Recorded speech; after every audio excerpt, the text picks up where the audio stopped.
राजस्थान में राष्ट्रीय राजपूत करनी सेना के अध्यक्ष सुखदेव सिंह गोगामेडी की हत्या में शामिल दोनों शूटर समेत 3 को राजस्थान पुलिस और दिल्ली पुलिस की क्राइम ब्रांच ने चंडीगढ़ के सेक्टर 22A के होटल से गिरफ्तार किया है। आरोपियों का नाम रोहित राठौर और नितिन फौजी है, जबकि तीसरे का नाम उधम है।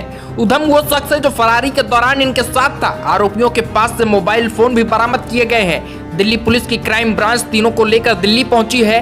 पुलिस की टीम सभी को जयपुर लेकर जाएगी। सुखदेव सिंह गोगामेडी की जयपुर में उनके आवास पर गोली मारकर हत्या कर दी गई थी। पूरी वारदात में कुल 17 बार फायरिंग की गई थी। अब आपको बताते हैं कि आरोपियों ने ऐसा कैसा प्लान तैयार किया था कि हत्या के बाद पुलिस आरोपियों तक नहीं पहुंच पा रही थी। शूटर्स ने हत्या के बाद हथियारों को छुपा दिया था ताकि भागते समय ट्रेन या बस में चेकिंग के दौरान पकड़े ना जा सकें। अब ऐसे में पुलिस आरोपियों को उस जगह ले जाकर हथियार भी मुहैया करवा सकती है। आरोपी शूटर्स फरारी के दौरान मोबाइल का इस्तेमाल कर रहे थे। पुलिस आरोपियों तक टेक्निकल सर्विलांस के जरिए पहुंची।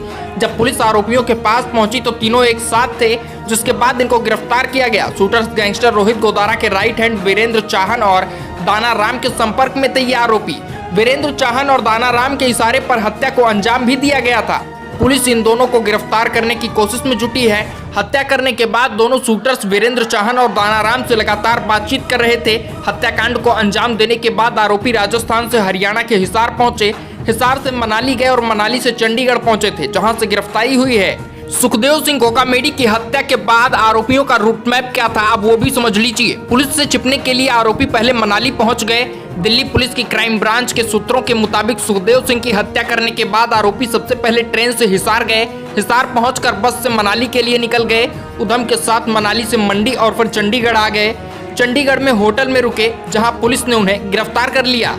सुखदेव सिंह गोगामेडी की हत्या के पीछे की कहानी क्या है, वो भी समझिए। पुलिस के सामने नितिन फौजी ने कबूल किया कि उसका इस्तेमाल राजस्थान के मोस्ट वांटेड और अत्याधुनिक हथियारों की डीलर रोहित गोदारा और वीरेंद्र चरण द्वारा किया गया था। उसने पुलिस को बताया कि 9 नवंबर को उसे फर्जी चोरी के मामले में घसीटा जा रहा था और जब हरियाणा पुलिस उसे पकड़ने गई तो उसने उन पर फायरिंग कर दी और फिर भाग निकला। भागने के बाद फौजी को पता चला कि उसकी नौकरी चली जाएगी और परिवार वाले भी उसे स्वीकार नहीं करेंगे।